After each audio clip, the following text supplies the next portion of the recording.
নমস্কাৰ বন্ধুসকল, আপোনালোকে চাই আছে আপোনালোকৰ প্ৰিয় চেনেল মৃগ 21 এনি আৰু মই মৃগেন দত্ত। মোৰ এই চেনেলটো আৰম্ভ কৰাৰ উদ্দেশ্যই হৈছে উত্তৰ পূৰ্বাঞ্চলৰ এনে কেতবোৰ অঞ্চল যিবোৰৰ পৰ্যটনৰ প্ৰচুৰ সম্ভাৱনীয়তা আছে আৰু লগতে কিছু অঞ্চল যিবোৰ অঞ্চলৰ এক সুকীয়া গৌৰৱোজ্জ্বল ইতিহাস আছে সেইটো আপোনালোকৰ আগত দাঙি ধৰা। আজি আপোনালোকক লৈ যাম যোৰহাটৰ ঐতিহাসিক গৰখীয়া দৌল, অসম বংগীয় সৰস্বত মঠ যিটো আমি যোৰহাটৰ মানুহে শান্তি আশ্ৰম বুলি ক'লে চিনি পাওঁ, আৰু লগতে এখন ঐতিহাসিক স্থান যিখন স্থানৰ নাম হৈছে ম'হগৰ চাপৰি। আহকচোন আজি ভিডিঅ'টো আৰম্ভ কৰোঁ।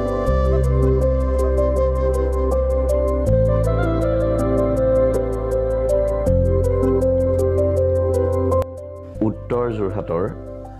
নিমাতী আৰু ককিলামুখৰ মাজতেই অৱস্থিত আছিল ঐতিহাসিক ম'হগৰ চাপৰি। এই ম'হগৰ চাপৰিতেই হৈছিল ঐতিহাসিক ম'হগৰ যুদ্ধ বা ম'হগৰ ৰণ। এই ম'হগৰ ৰণেই হৈছে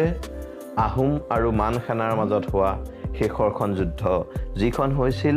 1822 চনৰ 19 এপ্ৰিলত। বান আৰু গৰাখহনীয়াৰ কবলত পৰি ম'হগৰ চাপৰি আজি নৈ মাজলৈ গুচি গ'ল যদিও অসম বুৰঞ্জীৰ এক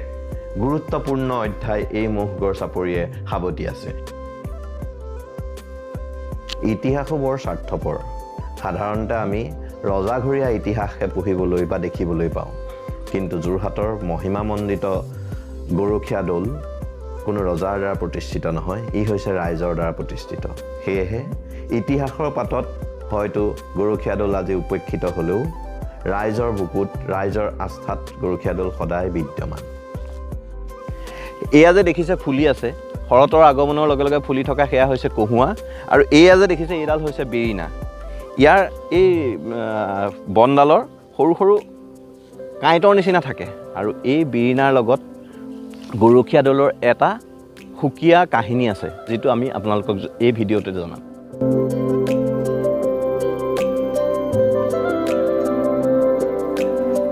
আহকচোন আমি এইবাৰ দৰ্শন কৰোঁ যোৰহাটৰ বালিগাঁৱৰ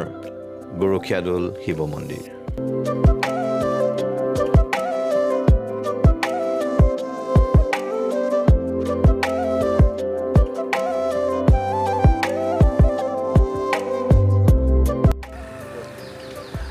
বন্ধুসকল, এয়াই হৈছে যোৰহাটৰ ইতিহাস প্ৰসিদ্ধ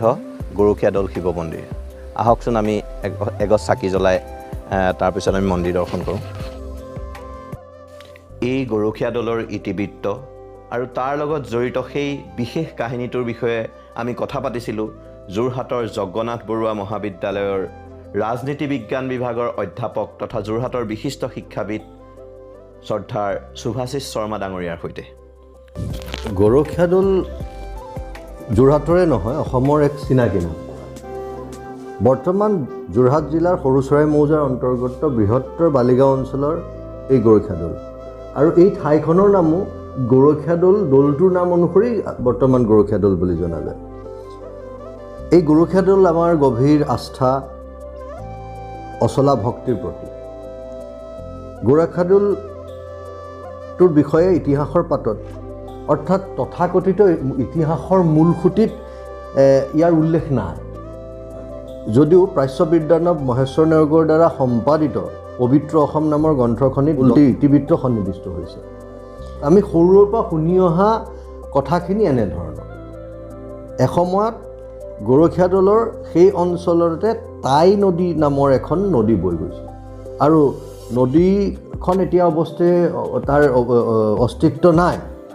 আৰু সেই নদীৰ কাষতে এখন বৃহৎ চৰণীয়া পথাৰ আছিল, আৰু সেই চৰণীয়া পথাৰতে স্থানীয় গৰখীয়া ল'ৰাহঁতে সদায় গৰু চৰাই, আৰু তাৰ মাজত এজন গৰখীয়াই সদায় কি কৰিছিল, এটা বালিৰ দম সাজি পূজা পাতল কৰিছিল, আৰু একোটা ফৰিং ধৰি আনি বলি দিছিল, আৰু ফৰিং ধৰাটো এটা পাল পাতি প্ৰত্যেক গৰখীয়াৰ প্ৰত্যেক দিনাখনে এজন গৰখীয়াৰ পাল পৰিছিল। আৰু এদিন এটা ল'ৰাই তাৰ পাল পৰাত ফৰিংটো ধৰিবলৈ গ'ল, কিন্তু গধূলিলৈকে সি ফৰিং নাপালে বিচাৰি, আৰু ইপিনে উভতিও আহিব হ'ল। তেতিয়া সি বালিৰ দমত নিজৰ মূৰটো থৈ গ'লে মোকে বলি দে, আৰু বলি দিয়েও ফৰিং বলি দিয়ে বিৰিণাৰ পাতে দেই। কিন্তু বৰ আশ্চৰ্যকৰ কথা সেই ল'ৰাটোৰ সেই সময়ত বিৰিণা পাতে পূজা পাতল কৰি বলি দি দিলে সঁচাকৈ মুণ্ড ছেদ হৈ গ'ল আৰু সকলো গৰখীয়াই ভয় খাই আহি পেলাই গাঁৱলৈ আহিলে কথাখিনি জনালে ওচৰৰ মানুহখিনি গ'ল আৰু গৈ পেলাই মানুহবিলাকে দেখিলে যে কথাটো সঁচা আৰু লগে লগে তেওঁলোকে বিশ্বাস কৰিলে যে ইয়াত কিবা ঐশ্বৰিক শক্তি আছে যে বালিৰ দম তেতিয়া বেৰি পেলালে বেৰি পেলাই পিছদিনা তেওঁলোকে দেখিছে বালিৰ দমত এটা সাফলো হৈ আছে সাফলো মানে উই সাফলৰ নিচিনা কিন্তু উই নাই আৰু এতিয়াও সেই গৰখীয়া দলত সেই সাফলোটো আছে উই সাফলোটোৱে আছে আৰু কিন্তু সেই সাফলোত এটাও উই নাই কেতিয়াবা সেই সাফলোটোৰ বহা দুটা অকণমান হৈ থাকে কিন্তু উই নাই বৰ আশ্চৰ্যকৰ কথা এই ঘটনাৰ সময়খিনিৰ সম্পৰ্কে আমি সুনিশ্চিত নহ'লেও এটা কথা প্ৰচলিত আছে যে এইটো শিৱসিংহৰ শাসনকালৰ সেইটো সময়খন আৰু সেই যদি আমি হিচাপ কৰোঁ তেতিয়া এই 300 বছৰ পুৰণিমান হৈছে আৰু দৌলৰ দবাত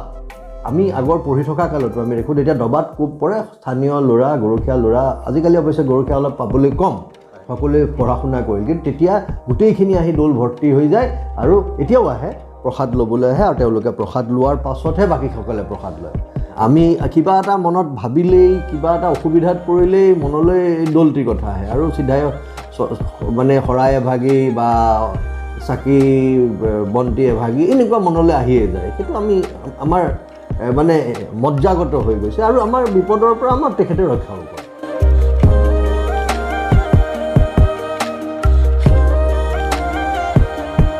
এই গৰখীয়া দৌল দৰ্শনৰ পাছত এইবাৰ যাওঁ বোলক যোৰহাটৰ ককিলামুখত থকা অসম বংগীয় সাৰস্বত মঠলৈ যাক যোৰহাটৰ ৰাইজে শান্তি আশ্ৰম বুলি কয়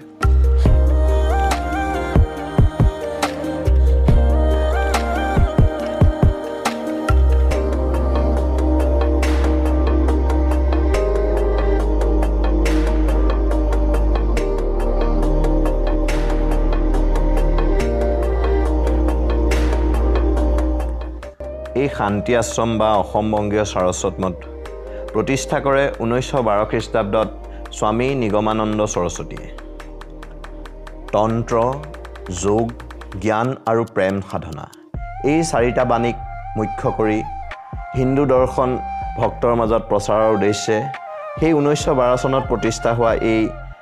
অসম বংগীয় সাৰস্বত মঠ আজিও এই লুইতৰ পাৰৰ ককিলামুখত সগৌৰৱে জিলিকি আছে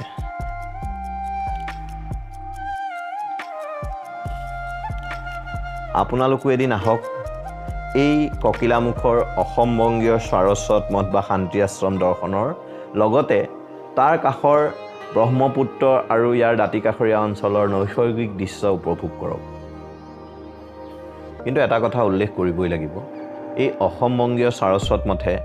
যেনেকৈ চৰকাৰী পৃষ্ঠপোষকতা বা সা সুবিধা লাভ কৰিছে তাৰ তুলনাত ঐতিহাসিক গৰখীয়া দৌলেই হওক বা ঐতিহাসিক এই ম'হগৰ চাপৰিয়েই হওক এই ক্ষেত্ৰত চৰকাৰী সা সুবিধাৰ ক্ষেত্ৰত পুতৌজনকভাৱে নিষ্প্ৰভ ঐতিহাসিক ম'হগৰ চাপৰি গৰখীয়া দৌল আৰু এই অসম বংগীয় সাৰস্বত মঠ দৰ্শনৰ পাছত আজি মোৰ ভিডিঅ' ইমানতে সামৰণি মাৰিম আপোনালোকে ভিডিঅ'টো চাই কেনে পালে জনাব লগতে লাইক কমেণ্ট শ্বেয়াৰ আৰু ছাবস্ক্ৰাইব কৰিবলৈ নাপাহৰিব ধন্যবাদ